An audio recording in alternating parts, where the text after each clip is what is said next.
question been answered?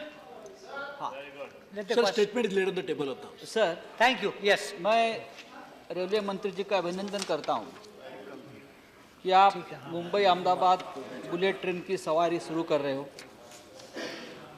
Sir, लेकिन मैंने जो प्रश्न पूछा है वो मुंबई लोकल ट्रेन यात्रियों के लिए घोषित ऑनगोइंग रेलवे प्रोजेक्ट्स, उस बारे में मेरा प्रश्न है और उत्तर बहुत विस्तार से भी दिया है, बहुत से प्रोजेक्ट की बात उसमें की है, लेकिन my question is very specific. आपने जो घोषणा की थी छत्रपति शिवाजी टर्मिनस की रीमॉडलिंग की, उस बारे में क्या स्थिति है? और दूसरा, छत्रपति शिवाजी टर्मिनस के बाजू में ही जो आज़ाद मैदान मेट्रो स्टेशन है, वो आप पूरा अंडरग्राउंड रेल कॉरिडोर बनाने की बात आपने की थी। मैं उस बारे में रेलवे मंत्री जी से पूछना चाहता हूँ। सर, मैं सम्मानित सदस्य को बताना चाहता हूं कि छत्रपति शिवाजी टर्मिनस बिल्डिंग के लिए सेकंड एंट्री का काम अभी शुरू करेंगे। हाल ही में 21 अप्रैल को हमारी सम्माननीय मुख्यमंत्री और राज्य शासन के साथ में काफ़ी लंबी बातचीत हुई है और इसमें काफ़ी सभी समस्याओं को हल करने के लिए हमने रास्ता ढूंढ लिया है। छत्रपति शिवाजी टर्मिनस में 7 बिल्डिंग्स होगी शिवाजी महाराज के फोर्ट के थीम के ऊपर। सेंट्रल डोम होगा 30 मीटर बाय 30 मीटर, एक उनका स्टैचू भी वहाँ लगाया जाएगा और 6 बिल्डिंग जो 20 मीटर बाय 20 मीटर ईच की रहेगी, 3 metre each ride of central dome के लिए।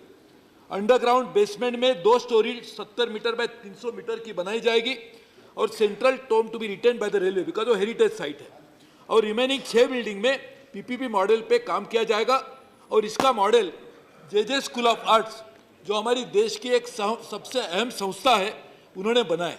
साथ ही में सम्मानित सदस्य ने पूछा कि ये बिल्कुल सही है जो उन्होंने कहा कि वेस्टर्न रेलवे और सेंट्रल रेलवे ये मुंबई की लाइफ लाइन है और वेस्टर्न रेलवे से लोग जो आते हैं चर्चगेट तक पहुंच जाते हैं, सेंट्रल से लोग जाते हैं तो छत्रपति शिवाजी टर्मिनस तक पहुंच जाते हैं। उनको आपस में जोड़ने के लिए कोई आज प्रबंध नहीं है, तो हमने अंडरग्राउंड एक टनल बना के वहाँ को भी दोनों को जोड़ने की हमने तय किया है। और साथ ही में सर मैं कहना चाहता हूँ, एक पहली बार एक ही टिकट के ऊपर ट्रेन के बीएसटी बस के शेयर टैक्सी के सभी लोग सफर कर पाएंगे, मेट्रो के भी।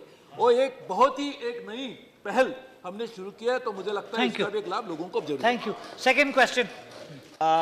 चेयरमैन सर, मंत्री जी का उत्तर और घोषणाएं भी अच्छी है और हम अभी आशा करते हैं काम शुरू हो जाएगा। सर, रेल मंत्रालय ने महाराष्ट्र में लगभग 40 वाईफाई स्टेशन बनाने की बात की थी और बाद में उसमें और 15 स्टेशन बढ़ाने की भी बात हुई थी। वो 15 स्टेशन कौन से हैं और ये वाईफाई स्टेशन कब बनेंगे? Thank you. वाईफाई लगाने के लिए हम 2 तरीके से काम करें। एक तो गूगल के साथ में हमारे जो मेजर स्टेशन है 400 स्टेशन देश में, वहाँ पे वाईफाई लगाया जाएगा और उसकी शुरुआत मैं कहने के लिए मुझे खुशी होती है, सम्मानित सदस्य भी उससे खुश होंगे कि उसकी शुरुआत मुंबई सेंट्रल स्टेशन से की गई। यानी देश का सबसे पहला जो स्टेशन चुना गया वो मुंबई सेंट्रल ही था और इसीलिए आगे आने वाले दिनों में भी हम करेंगे। अभी एग्जैक्टली कौन सी लिस्ट है मैं चाहे तो आपको दे दूंगा, लेकिन साथ ही में गूगल के साथ साथ हम लोग और भी अलग ऑपरेटर की तरफ से भी लगा रहे। गूगल का जो काम है वो गूगल का कहना है, क्योंकि गूगल एक विश्व की बड़ी कंपनी है, कि पूरे विश्व में जब एक काम पूरा होगा अगले साल में, पूरे विश्व में इससे ज़्यादा स्पीड का पब्लिक वाईफाई कोई नहीं होगा। और जहाँ भी लगाए गए पैसों, हमने भुवनेश्वर में भी लगाया, विशाखापट्टनम भी लगाया, वहाँ के लोगों का भी यही कहना है कि आज पब्लिक वाईफाई में गूगल का जो वाईफाई हमने शुरू किया वो सबसे फास्ट चलने वाला वाईफाई है। Thank you, Shri Vijay Darda. Sir, सबसे पहले मैं रेल मंत्री प्रभु जी को उनकी प्रशंसा करता हूँ और उनको धन्यवाद देता हूँ कि उन्होंने पहली बार स्टेट से पूछा है कि उनकी प्रायोरिटीज़ क्या है करके, और उस प्रायोरिटी के तहत उन्होंने महाराष्ट्र के अंदर भी गवर्नमेंट ऑफ महाराष्ट्र के साथ में जॉइंट वेंचर एग्रीमेंट साइन किया है और बताया जाता है कि करीब करीब 10,000 करोड़ वो उनको देने वाले हैं और उनसे पूछा गया कि उनकी प्रायोरिटीज़ क्या और उस प्रायोरिटी के हिसाब से वो रेल लाइन अपनी खुद तय करें। मैं उसको आपको धन्यवाद देता हूँ। मैं आपको एक विषय की तरफ आपका ध्यान आकर्षित करना चाहता हूँ कि विदर्भ और मराठवाड़ा ये किसानों के लिए बहुत महत्वपूर्ण है। अनेक हज़ारों लोगों ने वहाँ आत्महत्या की है, लेकिन जो वर्धा, यवतमाल, नांदेड़ जो परियोजना जिसका माननीय रेल मंत्री, उस समय के रेल मंत्री लालू प्रसाद जी ने 11 फरवरी 2009 के अंदर जिसका भूमि पूजन किया था, उसका काम अभी तक केवल 3% हुआ है। मैं जानना चाहता कि उसके अंदर जो लैंड एक्विजिशन की भी जो प्रॉब्लम आ रही है, क्यों नहीं आप जिस प्रकार से हंसराज जी अहीर ने कोल के अंदर करके उनकी ज़मीनें ली, उनको मुआवजा दिया, उसी प्रकार से आप करें या और साथ ही साथ में ये परियोजना आप कब तक कंप्लीट करेंगे? क्या प्रभु जी की सचमुच कृपा हम पर, विदर्भ पे और मराठवाड़ा पे हो जाएगी, ताकि प्रभु एक बार प्रसन्न हो जाए तो सब कुछ हो जाता है, ऐसा मैं मानता हूँ। सर, ये जो परियोजना की बात की है, ये परियोजना है वर्धा, नांदेड़ वाया यवतमाल और पुसद। और हमको ये खुशी भी है कि यवतमाल जैसे जो सूखाग्रस्त इलाका भी है, वहाँ पे किसानों की बहुत बड़ी मात्रा में खुदकुशी भी की गई है। ऐसे उसमें आप भी वहाँ से आते हैं, इसके लिए ये लाइन हमारे लिए बहुत प्राथमिकता है। और बिल्कुल सही कहा, आज 34 किलोमीटर आउट ऑफ 284 किलोमीटर्स की जगह एक्वायर की गई। सर, मैंने आपके अनुमति से 1 मिनट कहना चाहता हूँ, इसके लिए इसका मामले में लोगों को पता चलेगा कि पूरे महाराष्ट्र में हम लोगों ने अभी कुल मिलके 35 प्रोजेक्ट्स जिसके कुल निवेश 52,614 करोड़ होगा और नए 7 प्रोजेक्ट जिसके बारे में 21 अप्रैल को हमारी मुख्यमंत्री जी से मीटिंग हुई, उसमें 18,984 प्रोजेक्ट, यानी सब मिलके 71,500 करोड़ के प्रोजेक्ट को काम करने के लिए केंद्र सरकार और राज्य सरकार मिलके एक नई कंपनी बनाई जा रही है। उसके बारे में पूरी विस्तृत चर्चा हो गई, कंपनी और कुछ दिनों में ही बन जाएगी। Thank you. साथ ही में मुंबई के लिए 19,237 करोड़ और जैसा आपने संजय राउत जी ने पूछा 35,000 करोड़, यानी एक बड़ी मात्रा में मुंबई में और महाराष्ट्र में निवेश करने की शुरुआत की। और इसके लिए लैंड एक्वायर करने के लिए जो दिक्कतें आती है, इसके लिए रेलवे एक्ट तो ही है, लेकिन हमने राज्य सरकार को भी कहा है कि जो मुआवजा राज्य सरकार उचित मानती है वो मुआवजा देने के लिए रेलवे उनके लिए जरूर तैयार है। Thank you Shrimati Vijay Lakshmi Sadho. Let the next question. Thank you very much sir. माननीय रेल मंत्री जी ने राज्य सरकारों के साथ कास्ट शेडिंग बेसिस आधार पर कुछ नई रेल लाइनें स्वीकृत बजट में की है। महाराष्ट्र सरकार के मुख्यमंत्री जी ने भी उसके लिए परमिशन देकर आपसे अनुरोध किया है। एक लाइन जो मनमाड़ से इंदौर, जिसमें कि मध्य प्रदेश की भी का भी एरिया आता है, तो मैं माननीय मंत्री जी से आपके माध्यम से ये जानना चाहती हूँ कि वो कितना किलोमीटर आता है और क्या मध्य प्रदेश सरकार के मुख्यमंत्री जी ने इसके लिए सहमति दी है, और दी है तो कितनी धनराशि आवंटित की है? Thank you. Thank you. ये महाराष्ट्र के योजना के तरीके है, लेकिन सही है कि मनमाड़ तो धुले, ये जो लाइन है पूरी तरह इंदौर, ये जो पूरी लाइन है धुले से भी जाएगी।